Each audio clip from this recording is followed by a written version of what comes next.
Oke kawan-kawan ya, Pak Tani BS berjumpa lagi kawan-kawan ya, bersama kita Pak Tani BS beri tips kawan-kawan dunia pertanian organik kawan-kawan ya, dan pastinya ramah lingkungan.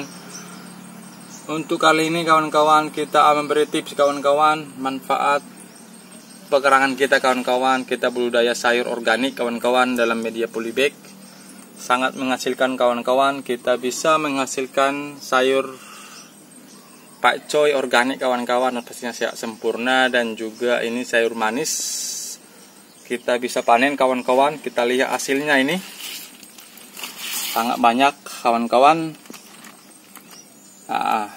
Hasilnya sangat lumayan kawan-kawan, sangat memuaskan dan pastinya ramah lingkungan kawan-kawan. Dan kita beri tips kawan-kawan bagaimana pengambilan sayur kita ini. Jadi sayur kita ini kita bisa panen berulang-ulang kali kawan-kawan. Seperti ini dia, ini kawan-kawan bisa lihat, ini begitu panjang begini kawan-kawan. Tipsnya supaya bisa panen berulang kali kawan-kawan, dan pastinya kita akan lebih irit kawan-kawan, pastinya lebih efisien. Bagaimana caranya? Makanya ikuti terus kawan-kawan. Sebelum kita lanjut, masuk dulu intro kita kawan-kawan ya. Oke, terima kasih.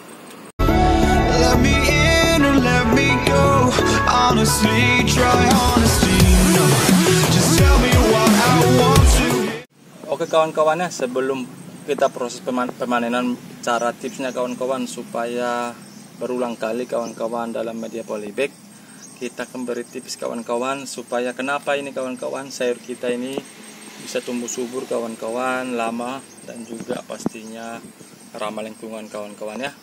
Yang pertama kali kawan-kawan, kita biasanya kawan-kawan dalam pertanian organik dengan ala Pak Tani BS, kita akan membuat dulu media tanam yang pastinya sehat dan subur kawan-kawan. Kita hanya menggunakan bahan organik kawan-kawan ya. Kita membuat organik, komposisinya biasanya dalam takaran polybag kawan-kawan, biasanya satu yaitu topsoil kawan-kawan ya. Apa itu topsoil kawan-kawan ya? Bagian tanah atas kawan-kawan ya. Dan kedalamannya ini usahakan kawan-kawan 30 cm kawan-kawan ya dari permukaan tanah. Dan yang kedua adalah kompos kawan-kawan ya. Kita juga menggunakan kompos yang sudah masak sempurna kawan-kawan. Dan biasanya kita kawan-kawan, kalau kita melihat secara fisik, secara manual, kompos yang sudah masak sempurna yaitu adalah biasanya kompos itu kan tidak berbau kawan-kawannya, dan juga struktur apanya kompos itu akan cenderung seperti tanah. Seperti apabila kita genggam kawan-kawan, dia akan bentuk seperti tanah kawan-kawan biasanya. Dan juga dia hasil-hasil dekomposisi akan sudah terkomposisi sempurna. Dan juga apabila kita cek dia kawan-kawan, pH-nya akan mendekati netral kawan-kawan ya. Dan yang ketiga adalah komposisinya itu kita menggunakan sekam kawan-kawan ya. Sekam fermentasi kawan-kawan, usahakan itu adalah sekam fermentasi, dan jangan sekali-sekali kawan-kawan menggunakan sekam mentah kawan-kawan ya. Nanti akan menimbulkan jamur atau patogen kawan-kawan yang mempengaruhi pertumbuhan si tanaman kita kawan-kawan. Jadi apabila tumbuh jamur atau patogen, pasti tanaman kita akan kurang subur dan pastinya lama-kelamaan akan mati kawan-kawan ya. Dan cara membuat sekam fermentasi kawan-kawan nanti saya buat ada di deskripsi kawan-kawan ya, untuk mempersingkat waktu kita. Jadi kita mengefisienkan atau memanfaatkan pekerang kita lebih bermanfaat seperti penanaman sayur kawan-kawan ya.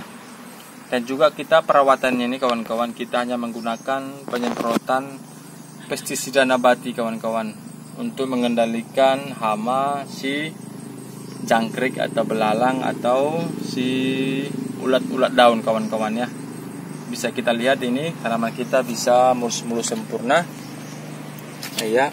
Ini juga ada ini mulus-mulus kawan-kawan.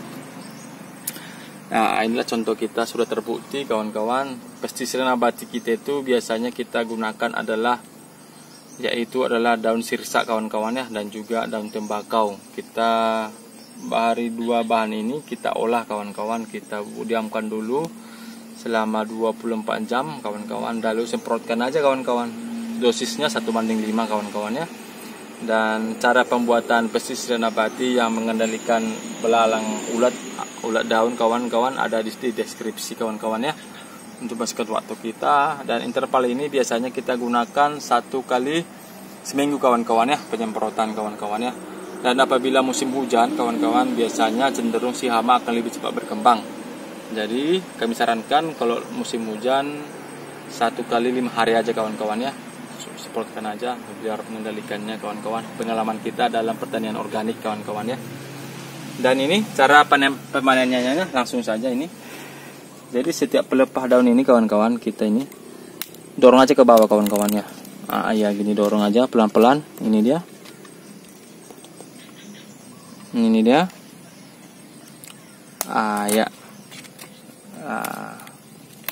Ya ini dia hasilnya kawan-kawan. Jadi sehingga kita tidak merusak si batang ini kawan-kawan. Ini kita lihat hasilnya ini. Hasilnya kawan-kawan ini dari sini dulu nih kawan-kawan. Ya ini sudah panjang ini kawan-kawan. Jadi kita bisa panen beberapa kali kawan-kawan. Jadi kita lebih efisien dan pastinya lebih irit pastinya kawan-kawan. Dan juga sayur yang kita konsumsi pastinya sehat. Sehat, kenapa sehat kawan-kawan? Karena kita menggunakan semua itu organik dan dalam lingkungan. Sama seperti ini sayur manis kawan-kawan. Jadi kalau sebenarnya ini langsung aja ini dipotong kawan-kawan, sayur manis. Ya. Jadi kita juga lebih irit jadinya kawan-kawan. Lebih irit waktu dan juga bibit kawan-kawan ya. Oke, kawan-kawan, sangat bermanfaat pertanian kita, pertanian organik lahan sempit juga tidak masalah. Yang penting niat dan usaha kita kawan-kawan ya. Dan apabila ada niat pasti kawan-kawan pasti ada hasilnya kawan-kawan. Contohnya seperti ini kawan-kawan ya. Sehingga kita dapat mengkonsumsi sayur organik kawan-kawan, pastinya sehat kawan-kawan ya.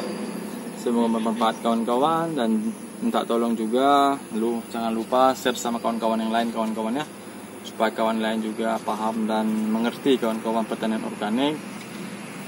Misalnya pertanian sayur mayuran kawan-kawan, kawan-kawan ya.